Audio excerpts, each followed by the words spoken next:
Hi, my name is Joe Foy. I'm National Campaign Director for the Wilderness Committee. We're a Canadian-based environmental organization concerned with the protection of wilderness and wildlife. Our headquarters are in Vancouver, British Columbia, and we have field offices in Victoria, Winnipeg, and Toronto.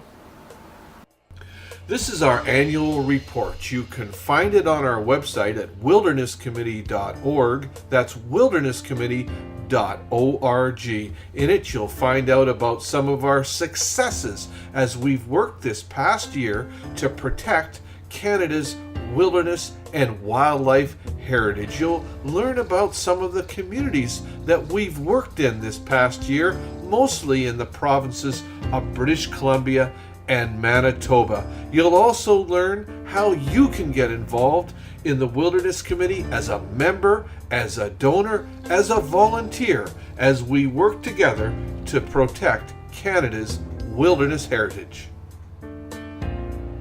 We started off the year with our coastal campaigner, Tria Donaldson, speaking about what it's going to take to protect Canada's wild Pacific salmon. Tria Donaldson from the Wilderness Committee, welcome. Thank you for having me. So why are you here at the Fingerling Festival? We're here at the Fingerling Festival to talk about some of the threats facing wild salmon, the main one being fish farms and the impact they're having in terms of disease and sea lice and all sorts of nasty things, and just asking people to take action to stand up for our wild salmon. In the summer of 2011, we produced this education report about Canada's heart of the boreal forest. It's located east of Lake Winnipeg, and it's Canada's largest intact forested wilderness. Then we were on the road, this time with people from the Peace River Valley, representatives of the Treaty 8 First Nations, as well as local farmers. We were there traveling from town to town to talk about the dangers posed by the proposed Site C dam. The province and BC Hydro have been busy signing deals with First Nations to develop power in and around their territories. But some First Nations near Peace River, British Columbia, are not buying into what BC Hydro is selling. First Nations say a proposed dam will damage prime farmland and wildlife. Here's APTN's Wayne Roberts with more on the story.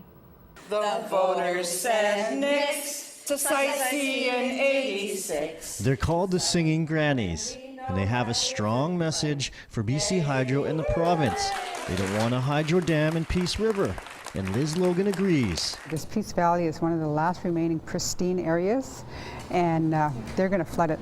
And it's not just going to affect our way of life, our cultural sites, our potential grave sites. Logan has taken her fight to the United Nations. Now she travels the country to explain why a third hydroelectric dam called Site C in Peace River would damage an already endangered ecosystem. BC Wilderness Committee believes the subsidized industrial companies is the real reason for Site C. It's not about keeping our lights on here, it's about providing subsidized electricity to mines in the northwest of the province and oil and gas in the northeast, and feeding the tar sands in particular. And that's wrong. Logan says moose, caribou, deer, fish are not the only ones who are going to lose out if they flood this land. And our pioneer friends, they're going to lose prime agricultural lands, up to 11,000 acres. 7,000 of that is Class 1 and Class 2 agricultural lands. So huge devastation, and we'll never get it back. The province of BC already refused a proposal to build Site C in 1986, saying it will harm the surrounding environment. Now Liz Logan waits to hear what the final answer will be once the federal government releases its final assessment. Wayne Roberts, ABTN National News, Vancouver. Another wild success in the summer of 2011. The government of the Poplar River First Nation, together with the Manitoba provincial government, granted permanent protection to 800,000 hectares around Manitoba's Poplar River. Then the plight of British Columbia's endangered spotted owl drew our attention. Well, I'm here in the beautiful Chilliwack Valley along this hiking trail in this forest with these trees with numbers on them. having a great time today, but I know that this forest is numbered for destruction, which is kind of strange given this is a wildlife habitat area. It's been set aside for the protection of spotted owls, but local people have alerted us to the fact that the provincial government is allowing this area to be logged. A company by the name of Tamahai Logging wants to log this area set aside for spotted owls.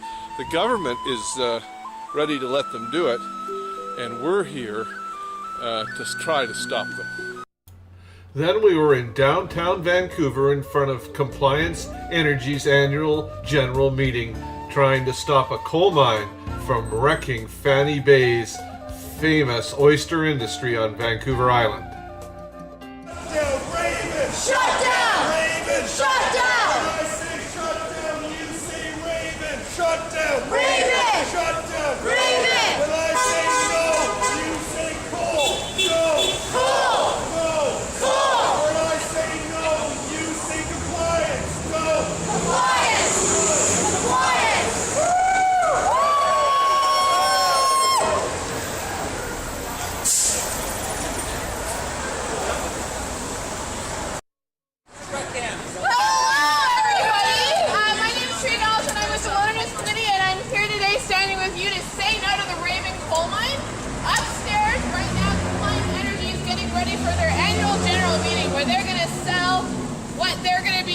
To our island, to our waters, to the Fanny Bay oysters, and to our atmosphere is a good idea. And we're here to tell them this is not a good idea, and we're going to do everything we can to make sure this does not go ahead. Then another big time success, again in Manitoba, this time the Fisher Bay Park Reserve upgraded to full provincial park status, 84,000 hectares added to the protected area system in Manitoba. We've been working on this issue since 2004. A great victory, celebrations all around. Now we continue to work with our partners in Manitoba to expand this stellar provincial park.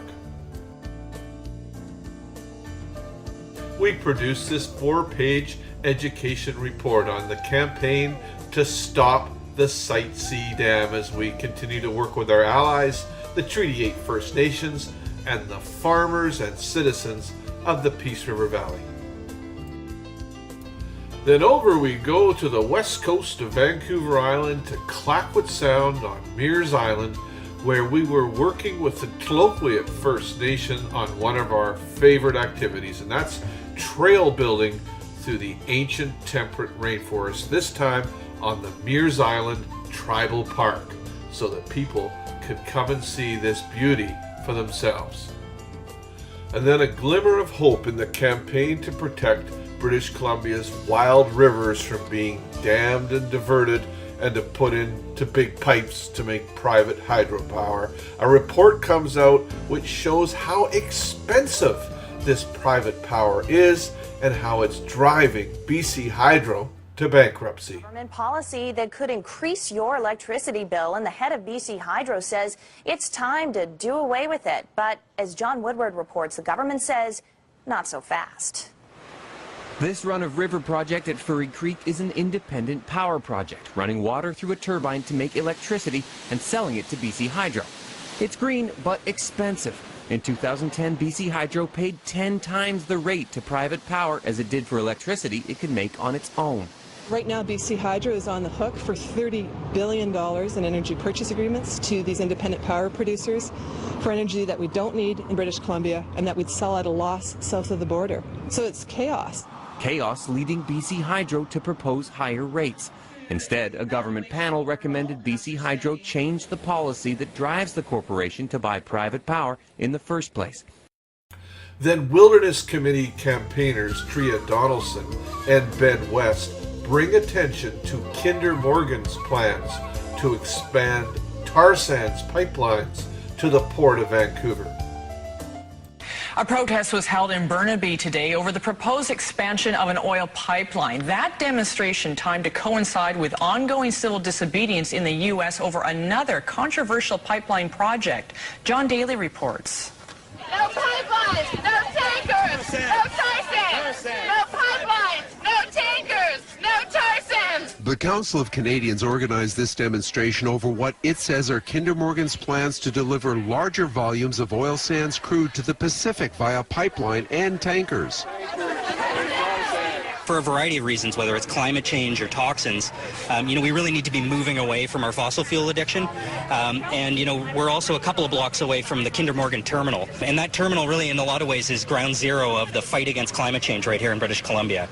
But the fight over Kinder Morgan and the Burnaby pipeline and oil port is just one part of a much larger picture. We're here in part because we're inspired by what's going on in Washington, D.C. right now.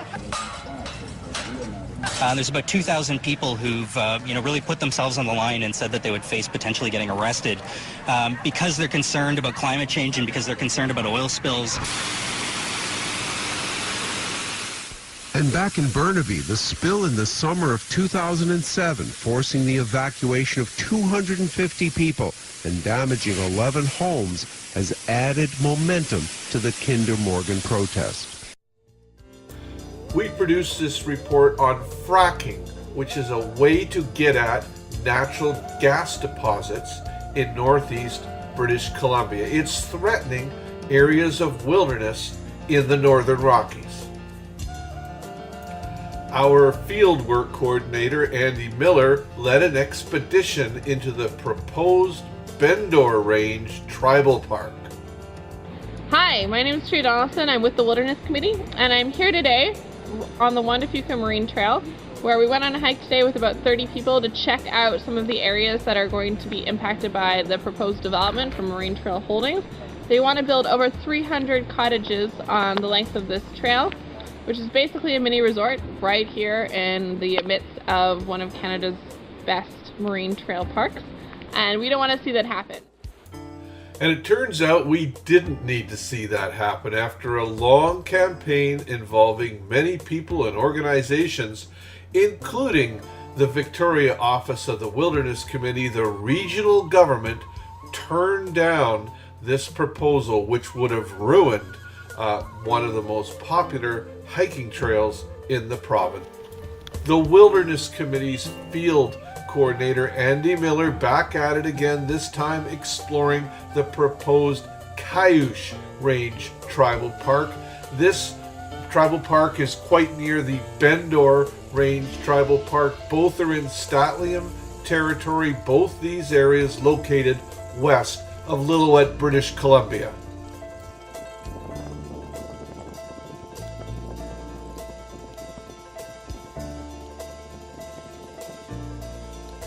Then it was back out to Manitoba, where a proposed logging road through Grass River Provincial Park, through boreal forest and caribou habitat, had us scrambling to defend the area in the courts. Does this logging road in northern Manitoba look like logging to you? If it is logging, it may be illegal. That's the argument environmentalists are taking to court. In a legal first to protect sensitive woodland caribou habitat. So putting this road through one of the most sensitive areas of Grass River Provincial Park will have a tremendous impact on woodland caribou. Eric Radar is with the Wilderness Committee. He and his lawyers are using a rarely used legal tool to ask a judge to clarify if the right given to Tolko to build the road was legal. The logging road that began this spring cuts straight through Grasslands Provincial Park, even though the government passed a law 2 years ago banning logging in provincial parks. We're asking a judge to look at this legislation as it was written and find out whether or not a logging road is considered logging. The provincial government declined to be interviewed, but its lawyer said in court the road is for transporting wood from outside the park, so it's still lawful. But the Wilderness Committee disputes that, saying a logging road is critical to logging, so it cannot be allowed in provincial parks. The lawyer for the Wilderness Committee says this is the first time the courts have been used in this way to advance environmental rights, a civilized approach to resolving differences. And then a massive problem reared its head again. A huge open pit copper mine, which had been proposed for Fish Lake and then turned down last year, was once again on the drawing board. Well, good morning. Thanks very much for joining us here for the morning news. It is Tuesday, November the 8th, and our top stories. Ottawa says it's time to take a second look at a controversial BC mine proposal. The move is angering environmentalists and some First Nations groups. The new Prosperity Project would be located here southwest of Williams Lake. The gold and copper mine is worth an estimated $1.5 billion. It's believed the project will create tens of thousands of jobs. However, environmentalists say it's not worth the cost. The revised proposal involves building a tailings pond upstream from the lake. The Chilcotin Nation have been very clear. They do not want their sacred fish lake and the surrounding area wrecked. This new mining proposal will do just that. It will kill off the lake by leaching poisons into the lake. Despite ongoing efforts by our Mid-Island branch and local residents, the provincial government could not be dissuaded from handing out logging permits to the Nanoose First Nation to log the endangered Nanoose forest. It's part of the coastal Douglas fir zone, one of the most endangered forest types in Canada. And the Nanoose Bay First Nation's taking legal action against a group of environmentalists blocking a logging site for the past week. The protesters have been occupying a forest to prevent the First Nation from logging it. They say it's one of BC's last stands of old-growth Douglas fir, but the First Nation says it represents its economic future, and they want it back. Snow blankets a tranquil forest just outside of Nanoose Bay. The stand of old growth towers above the forest floor undisturbed, at least for now. We've tried to log on 3 separate occasions and have been stopped on 3 separate occasions. A group of protesters have stopped a logging project here for the past week. Walking paths through the grove has been the protesters' weapon. Their presence in the cut zone has made work unsafe and forced the Nanoose First Nation to halt operations. The small Oceanside First Nation fought hard to win the provincial contract to log and say financial obligations have forced them to take legal action against the protesters. We've applied to the court to have those individuals removed so that we can continue on with our operations safely. A warning was handed down to those standing guard this morning by a legal team, saying if they do not leave the land awarded to the First Nation, they will be removed. The Wilderness Committee is very concerned about the possibility of an injunction because it's going to interfere with our lawful work that we have been doing in this forest. Protesters who have put their safety on the line here in this forest say their real concern is not with the First Nation who were given the license to cut, but with the government of British Columbia for awarding the license itself. The Wilderness Committee's Healthy Communities campaigner, Ben West, worked out an innovative way to bring more attention on the increase of oil tankers coming into Vancouver Harbor to tank up on Kinder Morgan's tar sands crude. Just about every weekday, Ben West and staff gather in a boardroom that overlooks Burrard Inlet. About 8 months ago, he started to notice more oil tankers plying the water up towards the Kinder Morgan loading dock. He started logging every vessel that passed by his window and quickly came to the conclusion that Burnaby was rapidly becoming a significant crude oil export terminal. From the time that Kinder Morgan bought the Trans Mountain pipeline, the one that has existed since the 50s, that their volume of oil of tanker traffic through the inlet has actually gone up quite substantially. There's something like 22 tankers, I believe, in 2005 when they bought the pipeline, and by last year we were up to about 79 tankers that went through the inlet. It might surprise some residents in Coquitlam that Kinder Morgan started ramping up exports after this spill sent 227,000 litres onto the streets 4 years ago, some of the oil eventually working its way down to Burrard Inlet. Kinder Morgan would not offer anyone to comment on camera today, but the Wilderness Committee believes the company has plans to double the capacity of its oil pipeline from Alberta. There has been a big increase, and now, of course, we're facing a potential even bigger increase. Kinder Morgan's talked about expanding their pipeline from about 300,000 barrels a day, what we're at now, to up to about 700,000 barrels a day. And we could see almost 300 oil tankers moving through the inlet on an annual basis. Already there's a website called Marine Traffic where you can see every major shipping vessel in the world, where it's now, where it's been, and where it's going. The red icons indicate oil tankers, and there are 2 of them currently moored in Burrard Inlet. The Wilderness Committee is now planning to relay this information to anyone who wants to know. So we send 3 different messages, one on Twitter, one when it goes past the Second Narrows, which is the narrowest part of the inlet, one when it's fueling up at the Kinder Morgan terminal, and one when it's leaving. And although technology has improved since the massive oil spill of the Exxon Valdez 22 years ago off the coast of Alaska, here's another spill happening right now off the coast of Brazil. And of course, the worst environmental disaster in U.S. history happened just last year in the Gulf of Mexico. Then it was time for our annual general meeting where we gave out our Eugene Rogers Award for Environmental Excellence. This year, it went to the extraordinary efforts of Chief Marilyn Baptiste, who has relentlessly defended Fish Lake against Taseko's open-pit copper mine proposal.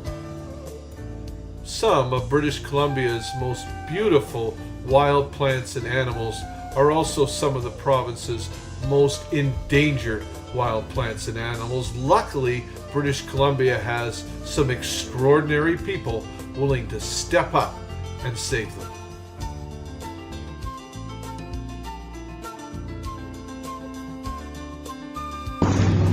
"11-year-old Lise Verdine is so passionate about BC's endangered species that she spent the last 5 months gathering 800 signatures to save them.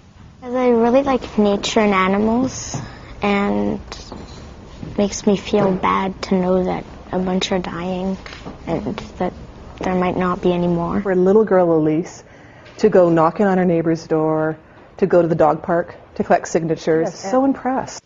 The campaign was started by the Wilderness Committee. Their goal, to convince the provincial government to enact endangered species legislation, something every province in Canada has, except BC and Alberta. We don't have anything in the province that properly protects habitat. 84% of species that are at risk in BC are at risk because of loss and degradation of their habitat. There is a federal Species at Risk Act, but it doesn't protect habitat either. And so in an effort to help BC's threatened killer whales, numerous environmental organizations took the feds to court in 2008. And finally, in 2010, we got a victory. And the court said, federal government, you need to protect critical habitat. And then the federal government said, we're going to appeal that. And so we were forced back to court. And so the legal battle continues.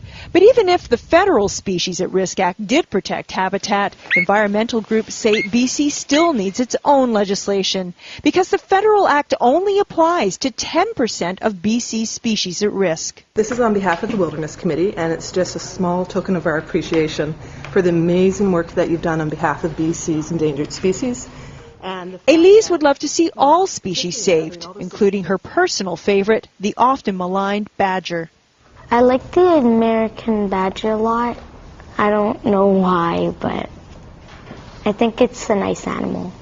It is a nice animal, but with only 300 left in BC, American badgers and the 1,900 other threatened species in this province need friends like Elise. It's important to help them, and that everyone should make an effort. Even if it's a tiny thing, they should all just try and help. Of all of BC's endangered species, perhaps one of the most endangered species is the northern spotted owl, where once 500 pairs lived in the ancient temperate rainforests of southwestern mainland BC. Now less than a dozen hang on in the wild. So we were shocked and saddened when we had to go out and defend a piece of forest that had earlier been set aside for the protection of this endangered species. On a cold and misty morning in the Chilliwack River Valley, residents gather near Post Creek, anxious to welcome an old neighbor back to the fold. And we built the log cabin for the family right over there. He is Member of Parliament Peter Julian, and he has returned in answer to a call for help. And hopefully we can stop the logging and bring this area back to being a protected area. So hopefully, Peter, you can help us do that. I'd love to. The area they're talking about was protected from logging in 2006 by the Ministry of Environment, which recognized that this old Douglas fir forest near Chilliwack Lake was ideal habitat for one of the province's most endangered species, the spotted owl, an animal on the brink of extinction due to loss of habitat. Well, in 2011, the provincial government changed everything. This forest is now out of the hands of the Ministry of Environment. It's into the hands of the Ministry of Natural Resources. They expanded the boundaries of the protected forest but they gave a logging company permission to put in 13 cut blocks. The province has a captive breeding program because we have a responsibility to bring this species back from the brink, but we can't do that if we don't have a place for them to live. It makes no sense at all because we're talking about a few days of work ultimately. Ultimately, if the provincial government acts in an irresponsible way, and I believe they're acting irresponsibly in this case, the federal government does have the species at risk legislation, and I believe the federal government should be acting if the provincial government doesn't reverse course. But the provincial government didn't reverse course, and the Wilderness Committee was there with our friends and allies of the Chilliwack Valley to make sure the public could see what the government had allowed.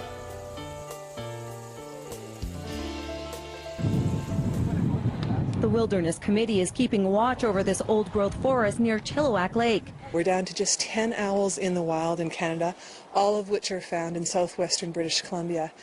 And this is a recipe for extinction. The group wants a moratorium on logging after what Gwen Barley calls a flip-flop. The BC government last year, they identified this area in Chilliwack as important to owls and protected it. And then we find out they turn around and allow logging. The Liberals insist that they remain committed to green action. Critics worry if the economy remains on shaky ground, so too could BC's resources. Binder Sudjan, CTV News, Chilliwack. We produced this education report about the Cayush and Bender Range tribal parks in Statliam Nation territory located west of Lillooet, British Columbia. And then a great victory in the courts. Eco-Justice, on behalf of the Wilderness Committee and a group of partner environmental organizations, was able to hold the line on orca whale protection. The federal government had tried to roll back protection for habitat and failed.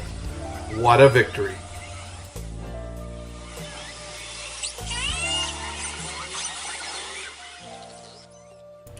Wilderness Committee Policy Director Gwen Barley, through Freedom of Information, discovers that private power projects are killing fish.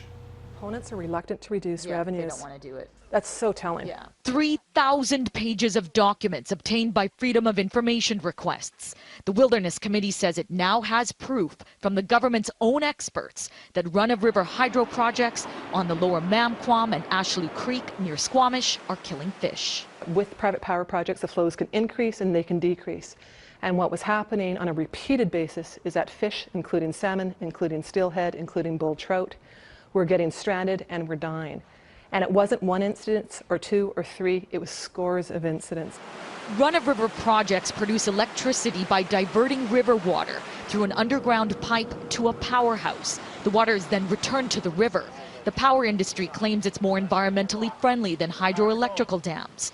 But according to the documents, Department of Fisheries experts say there's considerable non-compliance with managing flows for fish. And there, page after page after page, they're saying this is a big problem. And then if it's a big problem, where is the action? 2 DFO experts expressed great concern over the death of salmon fry on the lower Mamquam. In a letter to Capital Power Corp, now Atlantic Power, dated last year, they said stranding and or killing of fish is in contravention of the Fisheries Act. The company refused to answer any questions today, but emailed a statement saying it's operating in accordance with the permits and licenses granted by the provincial and federal governments. The federal government did not call us back. Neither did Interjex, which runs the Ashley project. BC's Ministry of Environment says staff are addressing environmental concerns. The government needs to make sure that these companies are operating within the law, that they aren't killing and stranding fish, and if they can't operate within the law, then they need to be shut down. For the people of Greater Vancouver and all over Canada, the debate over whether or not to allow Kinder Morgan to expand its tar sands pipeline into Vancouver Harbour was really heating up, and the Wilderness Committee's Ben West was right in the middle of it all. Critics call it a two-pronged assault on the environment. Yeah, at the same time, oil companies are applying to bring more crude to the BC coast. The federal government is changing the environmental review process. As CTV's Peter Granger reports, the expectation that the province will pick up the slack is providing little comfort. It's counter to just basic reason. That's why the Western Canada Wilderness Committee is kickstarting its latest awareness campaign. Our government seems to be moving in exactly the opposite direction, limiting the public's ability to participate, cutting the staff that actually do the review process, cutting the time of the review process, and even going after the charitable status of the environmental groups who are raising concerns. We take no position at this time. The BC government has decided to sidestep where it stands on pipelines, but had better prepare itself for the wave of disapproval Tanker-Free Willie and his supporters will be riding as the oil debate begins to burn. Peter Granger, CTV News, Vancouver. On any given day, you can find tankers at Kinder Morgan's Westridge terminal preparing for their voyage to Asia. 70 tankers filled with crude oil make their way through Burrard Inlet every year. If Kinder Morgan gets its way, traffic will jump to 360 tankers per year, or nearly one a day. Nobody wants to see an oil spill anywhere on the West Coast. And, I, for one, looking out at Burrard Inlet here, would be really terrified to see, a major incident happen right here in our backyard. Kinder Morgan wants to twin its existing pipeline from Edmonton, which currently pumps 300,000 barrels of oil a day to Vancouver. The $5 billion project would pump 850,000 barrels, which would then be shipped to Asia. The line would be the same size as the proposed Enbridge pipeline, bringing the energy battle to the Lower Mainland. Vancouver's mayor immediately jumped into the fray when we spoke with him today. I will fiercely oppose any expansion of oil tankers in Vancouver's harbour. It presents a huge unacceptable risk to our economy and our environment. Certainly an oil spill would be devastating to Stanley Park, tourism jobs, our international reputation. It's just not acceptable. It doesn't fit with where Vancouver is right now and what our future looks like. I do think you're going to see something of the magnitude of the Clayoquot Sound standoffs with both these pipelines. The fight for the Keystone Pipeline in the United States is part of that same conversation. And the more that all of these fights happen simultaneously, the stronger the entire movement gets and the stronger our capacity gets to fight these issues. Well, we wrapped up this reporting period in April 2012 at the Vancouver Earth Day Parade, where we got to hang out with the next generation of eco-activists. Vancouver focused on a proposed oil pipeline to the BC coast. And as Deborah Goebel reports, the usual crowd was joined by a large number of new faces. What is striking is how many teenagers are here. Earth Day may have started long before they were born, but now it's their turn to take a stand. Because we want to make a change. Yeah. We want to make the world a better place. I want to show no plastic to save the world. There are the usual environmental booths dotted throughout the park. Happy Earth Day! And the mayor and other dignitaries are speaking. To be the greenest city, that does not fit with a massive expansion of oil exports from Vancouver. But it's the young people who stand out. It's a whale. We did, us four. Why? Because without the ocean, there is no planet and stuff. Young people who want to be heard. No, we're youth, so we have a vote too, and this is kind of our way of saying it since we can't actually vote yet. We have to take charge and we have to come to things like this. Emma Lindsay says she's already worried about the expansion of pipelines in BC. It's going to just destroy everything. I don't understand why people are even considering it. You want to make a deal? A real slick oil deal with me? I got jobs. The oil can spill and it kills all the animals. Have we given up? Please tell me why. The proposed Enbridge pipeline in northern British Columbia is the focus of many here. One youth group already has 10,000 signatures on a petition. My biggest concern right now is that the government won't really respond to what we're doing. Still, Ottawa can't ignore them, she says. I think they know we're here. I'm not sure. We haven't received an official response yet, but I think they know we're out there. Because they are young, they are passionate about the world they're going to inherit, and very soon they will be voting. Deborah Goebel, CBC News, Vancouver. Well, that's it for now. This has been Joe Foy for the Wilderness Committee. Until next time, bye for now.